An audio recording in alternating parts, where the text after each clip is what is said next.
Gurave Gaurachandaya Radhikaya Tadalaya Krishnaya Krishna Bhaktaya Tara Bhaktaya Namo Namaha.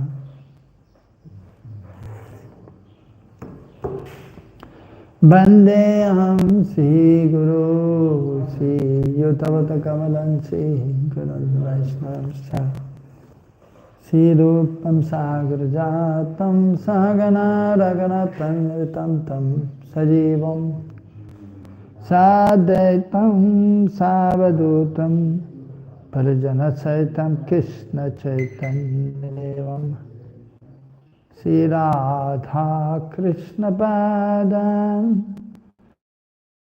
Sagana Lajita Sakanditam Scha He Krishna Karuna Sindhu Dinabandhu Jagatapate Gopesha Gaviganta Radha Kanta Namastate Tapta Kanchana Gaurangi Radhe Vrindavaneshwari Brijavano Sade Devi Pranamami Hari Priya Manchakalpa Tarubhascha Kripa Sindhu Devacha Patitanam Pavanebhyo Vaishnavebhyo Namo Namaha. Sri Krishna Chaitanya Prabhu Nityananda Sri Advaita Gadadhara Shivadari Gaura Bhakta Vrinda Hare Krishna Krishna Krishna Hare Hare Hare Ramo Ramo Ramo Hare Hare. So we are reading from Jaiva Dharma from Bhaktivinoda Thakur, 4th chapter. Vaishnava Dharma is Nitya Dharma. So, Babaji Maharaj speaking to Lahiri Mahashai.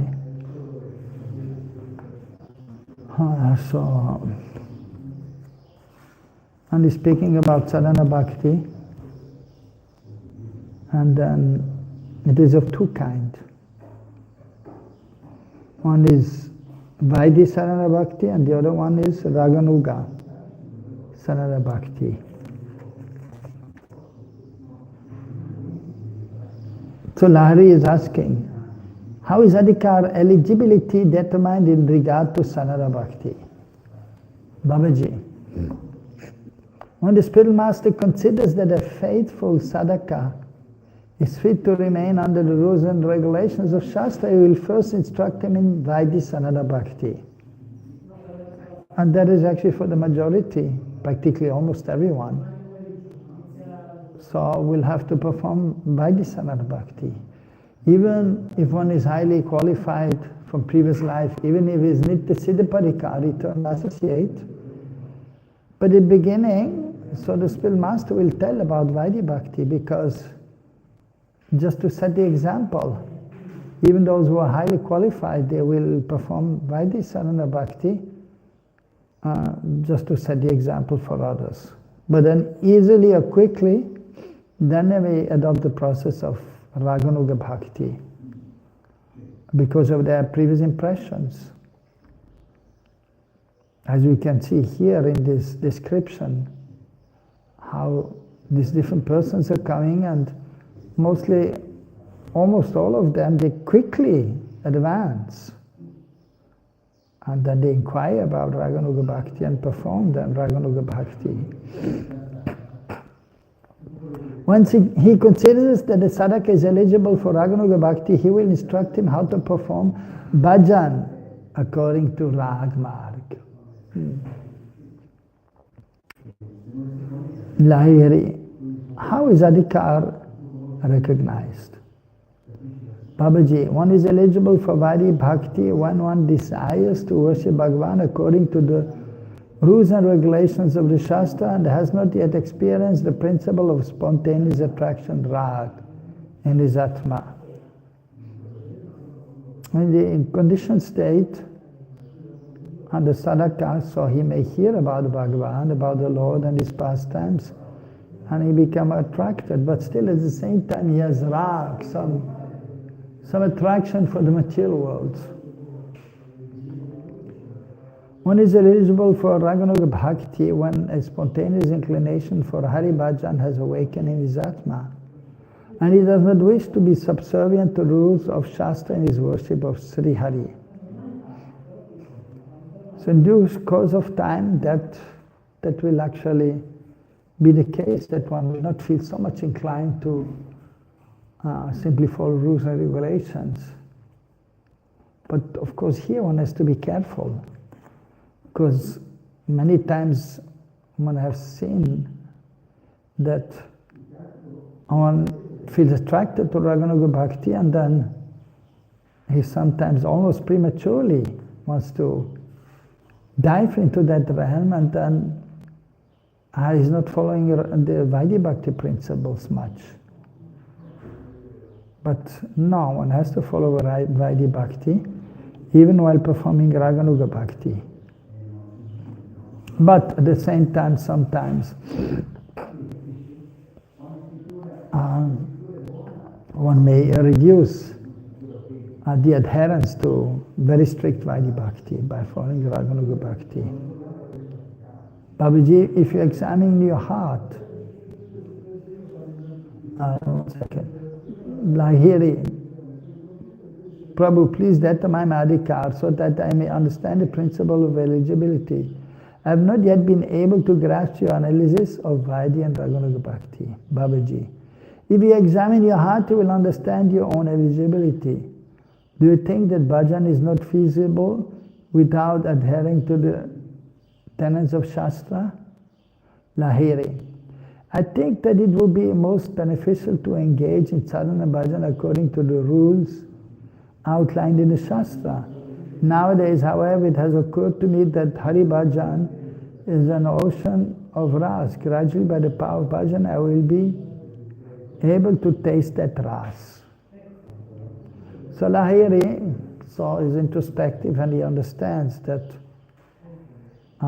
better for now I engage in following the rules and regulations of the scriptures. But then he's also understanding by having heard from Babaji and Vaishnav Das that ultimately I should be engaged in Raganuga Bhakti. And so he has faith and he believes in the power of bhajan, following rules and regulations. So that is important. So we have to understand our adhikar, and one has to continue following rules and regulations. And then eventually one will be able to enter Raganuga Bhakti. And then one can feel so much more transcendental pleasure, and one will see one's advancement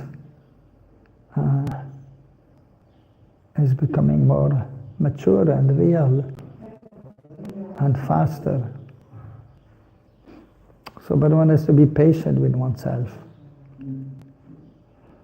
Babaji, you can now understand that the rules of Shastra take precedence in your heart. Therefore, you should adopt the process, the practice of Vaidhi Bhakti. In due course, the principle of rag will be awakened in your heart. On hearing this, Lahiri Mahasaya touched Babaji Maharaja's feet. With tears in his eyes, he said, "Please be merciful and instruct me in that for which I am eligible. I don't want to discuss or contemplating anything for which I am not qualified." So I was already fortunate that he has the desire and is approaching with tears in his eyes, Babaji Maharaj. Babaji Mahasaya embraced him and told him to sit down. Lahiri then humbly said, please instruct me clearly as to which type of bhajan I should perform. You should practice Harinam, replied Babaji decisively. Harinam is actually Yuga Dharma. Harinam is the most important of all the limbs of bhakti.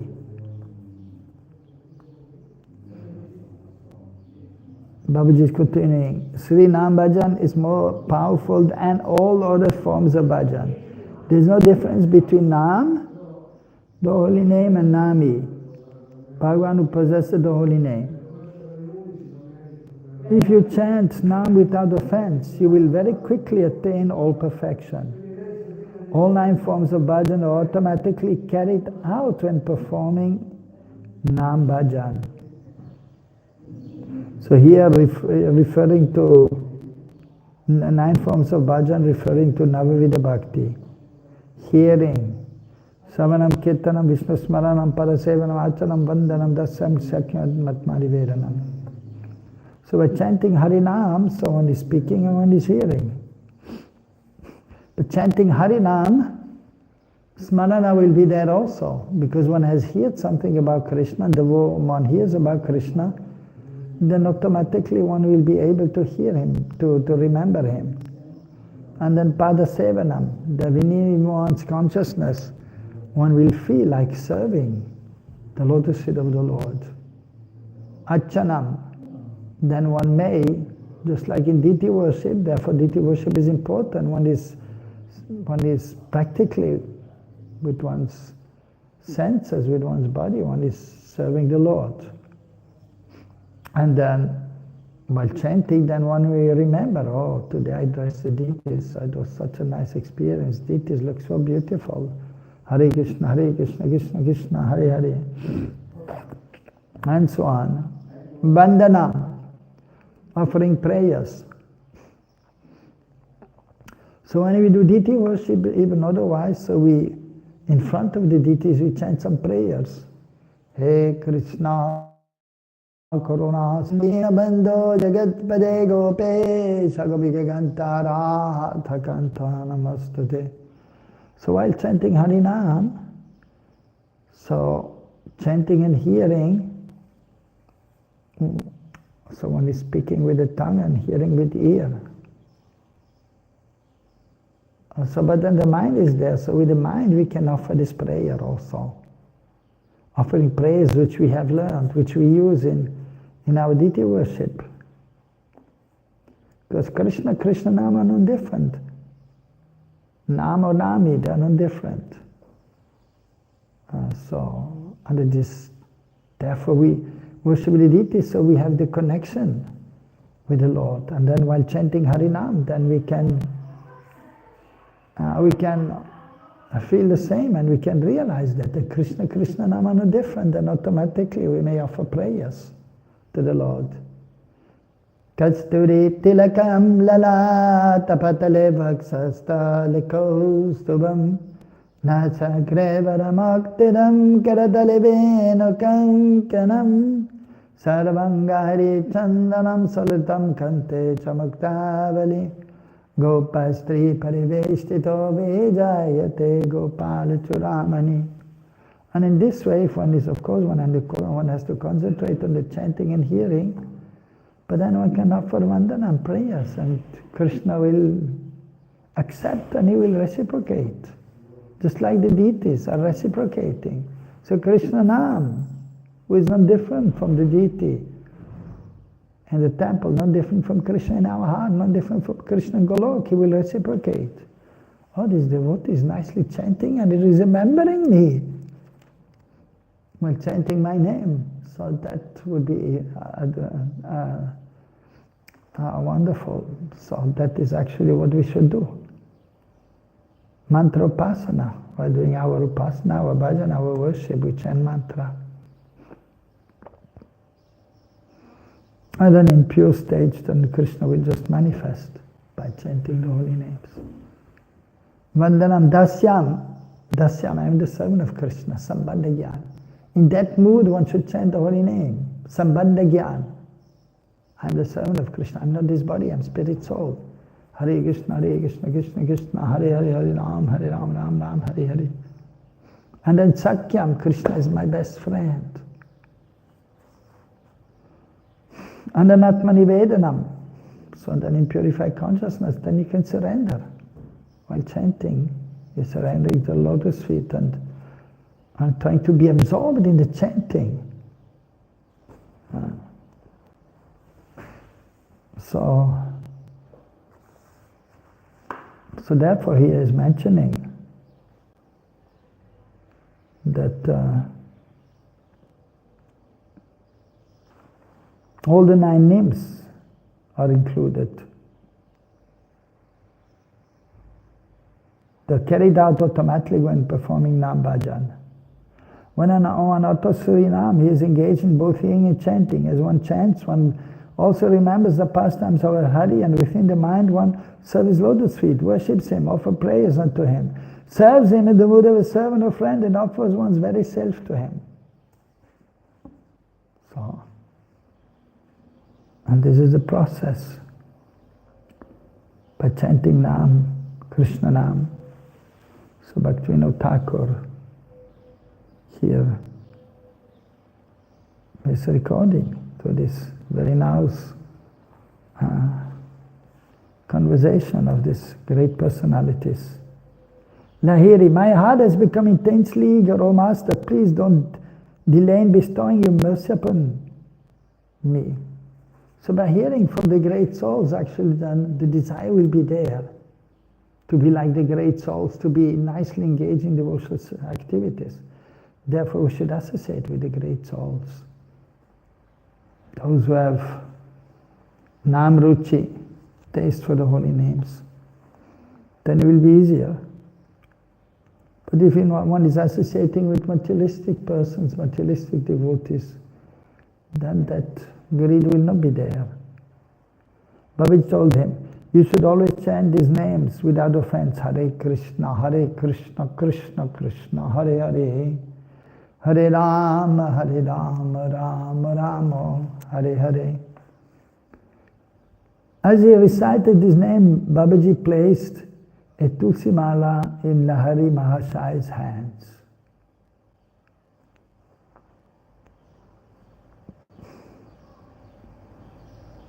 So, as he uttered the names and caressed the beads of the Mala meditatively, Lahari Mahashaya wept. Prabhu, he said, I cannot describe the happiness I have experienced today.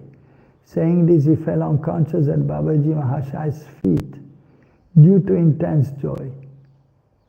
But the Babaji caught him carefully. After a long period, Lahari Mahashaya regained consciousness and said, today I feel myself blessed. I have never before experienced such happiness. So here Babaji Maharaj bestowed his mercy upon Lahiri, and Lahiri Mahashaya experienced so much transcendental bliss.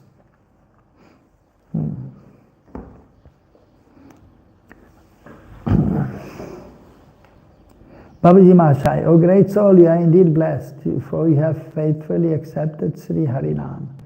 You have also rendered me fortunate. So Babaji Maharaj very humbly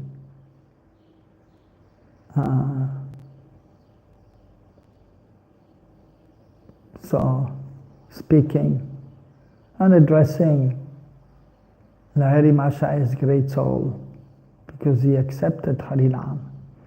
Actually, it's not everyone who can immediately accept Harinam, that we can see. If we see people coming to the temple and the devotees are trying to induce them to chant, not everyone will chant Harinam. Only those who are already blessed due to previous pious activities, punya, sukriti.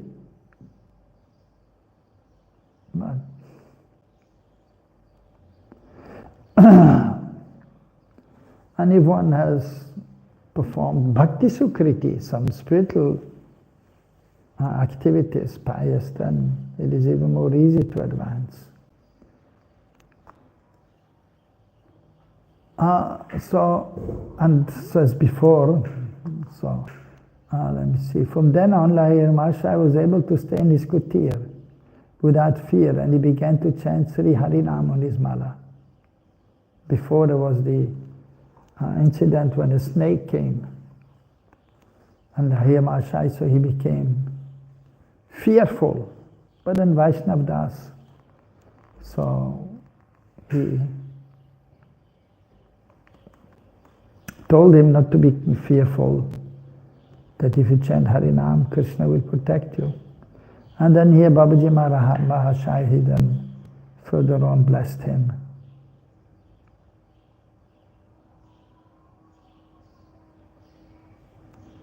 A number of days passed in this way. He now applied tilak to the 12 parts of his upper body and would eat nothing unoffered to Sri Krishna.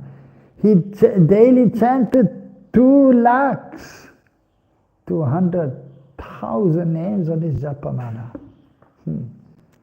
Okay, 2 lakhs holy name.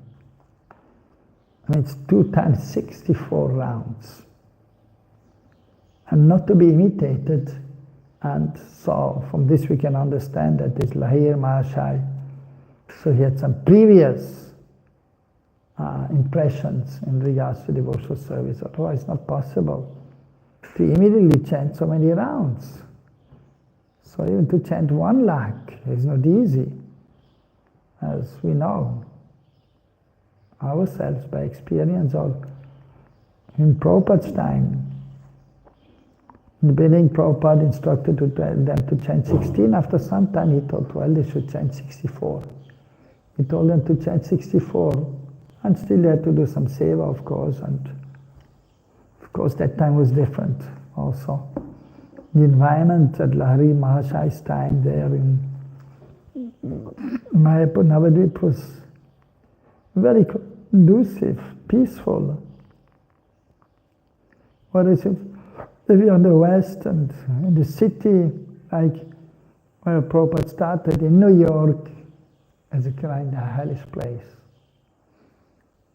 From the point of view of a Vaishnava who wants to be in Sattva Guna and live peacefully. But the devotees go there to preach. Prabhupada went there to preach. So that in such an environment, so to chant 64 rounds is more difficult. You go out of the temple, there are the cars and people and materialistic people, very difficult. So, therefore, so Prabhupada said, okay, no less than 16. And you understand that Prabhupada was chanting 64 rounds, especially after taking sannyas, and even going to the West, he started with 64 in the beginning. He chanted 64, but then, of course, and therefore he told his disciples to chant 64, and then 32, and then say, okay, 16, but not less. But then as the preaching was going on, and he was doing translation, and managing all the temples all around the world, and so much conversation was there, or exchange of letters, so the Prabhupada. So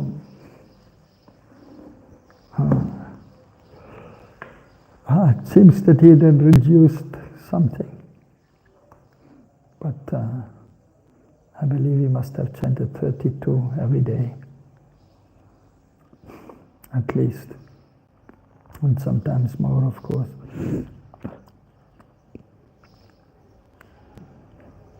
Whenever he saw a pure Vaishnava, he would at once offer Dandava Pranam. Every day before intending to all the duties, he would offer Dandava Pranam to Paramahamsa Babaji. He also served his Gurudev, and he no longer had any taste for mundane talks or for displaying his master in singing. He was not the same Lahiri Mahashaya as before. He had become a Vaishnava. So he was an expert singer, and so he was singing, but he had a desire for name, fame, and glory, and so on before. And he wanted, as mentioned, so displaying his master in singing. So, but after meeting Vaishnava Das, where he accepted his guru, and being under the care of Param Gurudev, Paramahamsa Babaji, so then he became a Vaishnava, humble, tolerant, respectful. So as explained before, so usually in the presence of the spiritual master one will not initiate. But if the spiritual master is sanctioning, or due to time, place and circumstances, then it may be all right. But that is rare.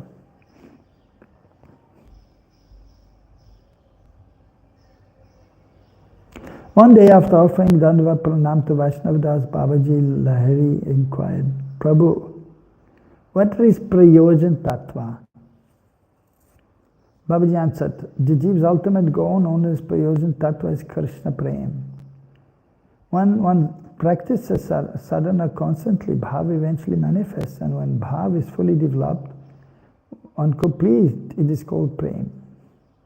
Prem is the eternal function of the Jiva, his eternal wealth and his eternal goal.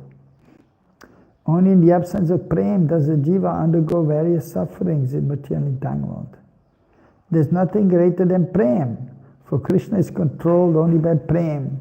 Prem is the complete spiritual tattva. When Ananda spiritual ecstasy becomes extremely thick and condensed, it is known as Prem.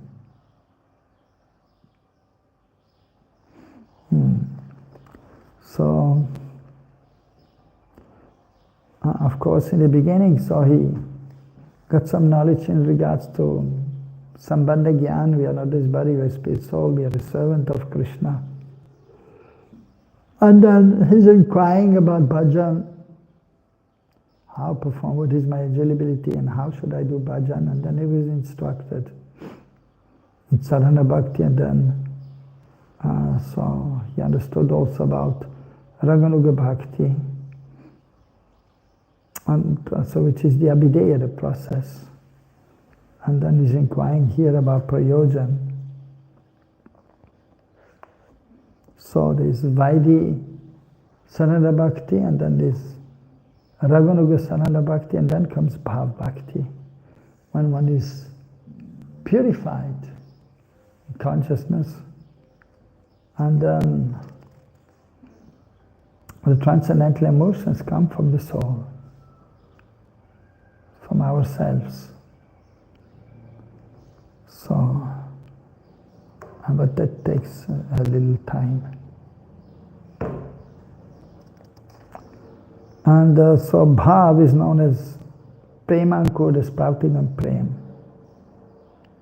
And fully developed Prem is actually not possible with Sadakshariya. But it is Prem which is sprouting, it is manifested more and more.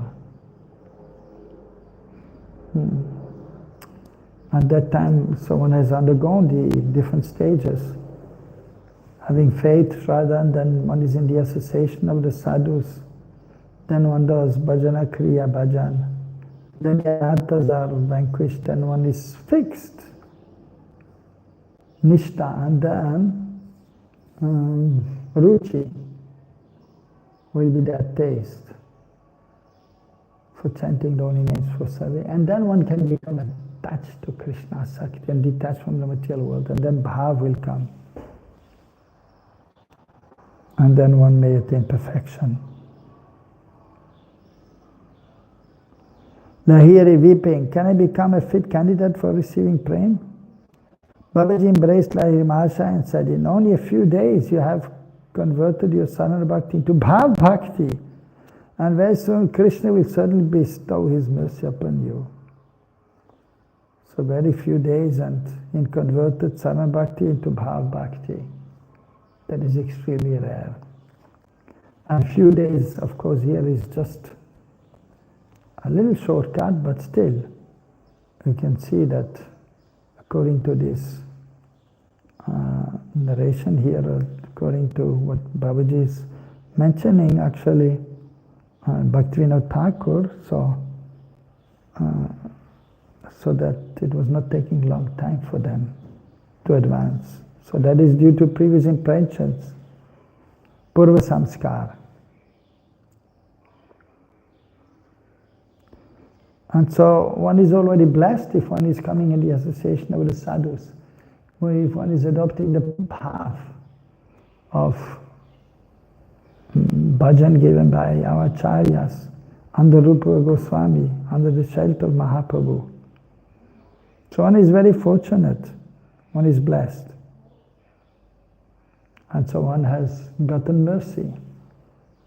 But then, so the complete mercy is when one becomes completely attached to Krishna, attached to Mahaprabhu, to Sri Guru, and one can give up attachment to this world, material world.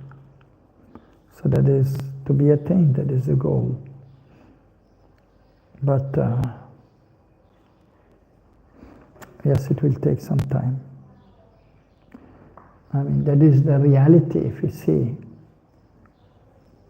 Nowadays in the life of the devotees, the general devotees, hardly you find anyone who quickly performs Sarana Bhakti and then enters Raganuga Bhakti and then comes to the stage of path.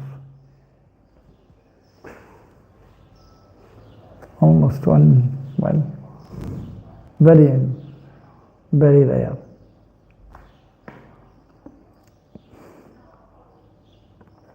Hearing this, Lahiri Mahashai became choked up with bliss and rolled on the ground at Babaji Mahashai's feet, exclaiming, there's nothing except Guru. Alas, what was I doing all this time? Gurudev, you have mercifully rescued me from the dark well of sense enjoyment. So, that is there, one needs the mercy of Sri Guru, the spiritual master. But one has to also, of course, sincerely endeavor. So mercy is there, mercy is actually waiting, the sadhaka, but the sadhaka has to be very serious and sincere, then he will attain the complete mercy. So we still have some time.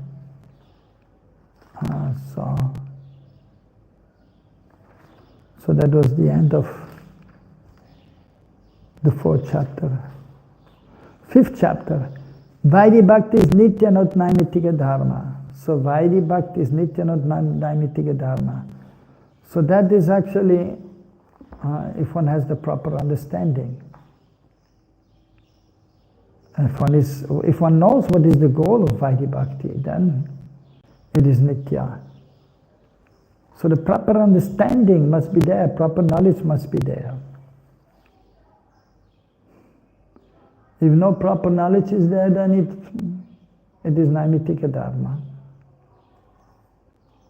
But if one has proper knowledge and one is performing Vaidhi Bhakti, then it is also Nitya. Under the guidance of the spell master, serving the deities, that is practice. Hearing about Krishna, speaking about Krishna. That is what we'll do in the spiritual world also. So the Vaidhi Bhakti should be performed with some bandha gyan. Again, we know this body, we are spirit soul. And so we are the servants of Krishna, now we are serving Krishna. Following the rules and regulations, then it is Vaidhi Bhakti. If one has no clear understanding and not chanting with some bandha gyan, then one is under the modes of material nature very much. And one is on the bodily platform, identifying with one's position. I'm a Brahmana, or I'm a man, I'm a woman. So then that is external. That is Naimitika Dharma, like Varnashram. But if we know the goal, if we have the proper knowledge, and we properly perform Vaidhi Bhakti, so that is also mentioned next to devotion. What is sadhana? So verse I can't remember now. But that is mentioned. Sadhana is when we know what is the goal and we try to attain the goal. That is Braj Bhakti. Krishna Prem, that is our goal. Okay, so Lahiri Mahashaya had a residence in Chantipur. His two sons were both highly educated. The elder Chandranath, who was 35 years old, was a zamindar and managed all the household affairs. Zamindar means house, means a landlord, so they had land. He was also a scholar in medical science.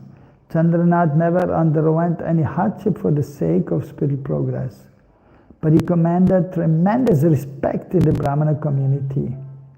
He employed servants, maids, doorkeepers, and other workers, and he managed all the household affairs with comfort and prestige. So Lahiri Mahashaya, so he was well-to-do, and so he had a residence in Chantipur, but he decided, so because his sons were grown up, as mentioned here, the elder was already 35. Means Lahiri Mahashaya must be around at least 55 or 60. So time to retire and from household life. And it may be with wife or without wife. So Vanaprastha, two kinds. One is with wife and one without. Maharaj, he left the kingdom, he left his family, he left his servants, he left everything and went to the forest. Prithu Maharaj, he also left everything, the kingdom, the ministers, the servants, that is mentioned in Bhagavatam. He left everything,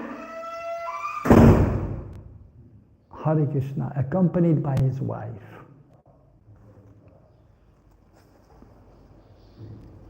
From childhood, the younger son, Devidas, had studied the Shastras dealing with logic, Nyaya Shastra, and that presents the cause of religious ritual, Smriti Shastra. Across the road from the family residence, he had opened a Pathshala, a school dedicated to the study of the four Vedas and four subjects. Four Vedas, Yajur Veda, Atharva Veda, Rig Veda, and Samaveda. And four subjects, Sanskrit grammar, rhetoric, logic, and philosophy. There he taught a group of 10 to 15 students and had the title of Vidyaratna, Jewel of Learning. One day, a rumor circulated in Chantipur that Kalidas, Lahiri Mahashaya, had put on the dress of an ascetic and had become a Vaishnava. This news spread everywhere, at the bathing ghats, in the marketplace, and on the streets. So at that time there were many persons who were known as Smarta Brahmana, or Smarta community. They're very much interested in following the rules and regulations of the scriptures. They have respect for the scriptures. But they don't have the proper understanding, and they are not dedicated fully to the service of the Lord.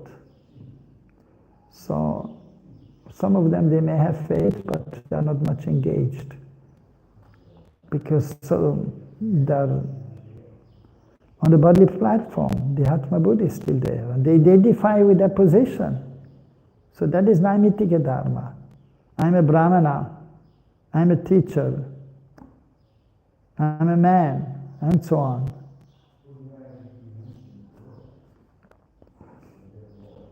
So that is the Smarta.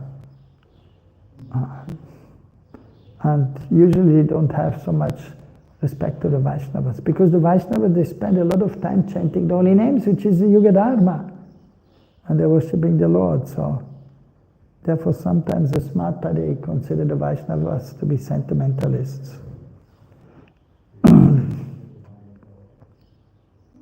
So, but then, yes, therefore the Vaishnavas, they should be also learned in the scriptures, they should be scholarly, at least to some extent, according to one's ability, capacity. But as the saying goes, a religion without knowledge is sentiment. It becomes sentimental, fanatic.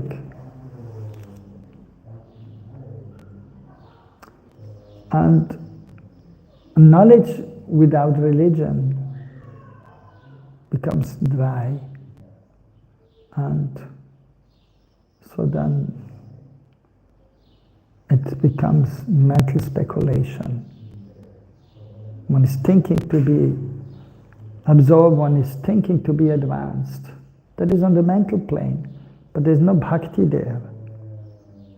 So, but one should be engaged in devotional service with priti, with love and devotion. And then, yes, in this way one is properly situated. And then, actually by performing bhakti, jnana and vairagya are also coming. One gains knowledge and one becomes detached. So, but at the same time, so we perform bhakti and we follow rules and regulations, we study the scriptures, and we try to be detached from the material world. So that we have to do. And then, when bhakti is manifest, then automatically we'll gain more and more knowledge and automatically become more and more detached. So that is what Mahaprabhu came to give. Vairagya vidya, nija bhakti yoga, sikshatame kapurusha purana, se Krishna chaitanya sariyardari.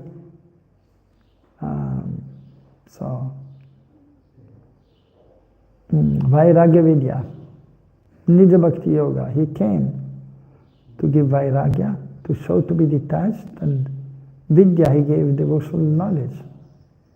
Nija bhakti, bhakti yoga, nija, his own bhakti yoga, connecting with the Lord through bhakti devotional service. Sikshatam eka purusha purana. Sikshatam, he came to teach this. Sri Krishna Chaitanya Shariradhari Yastamaham Prapadye. So, Supreme Lord has come in the form of Sri Krishna Chaitanya. He has accepted the form of Krishna Chaitanya. And so I surrender unto him. Slok by Sarubham Bhattacharya. After he realized that Chaitanya Mahaprabhu is none other than Krishna, with the bhav, with the mood and lustre of Srimati Radharani.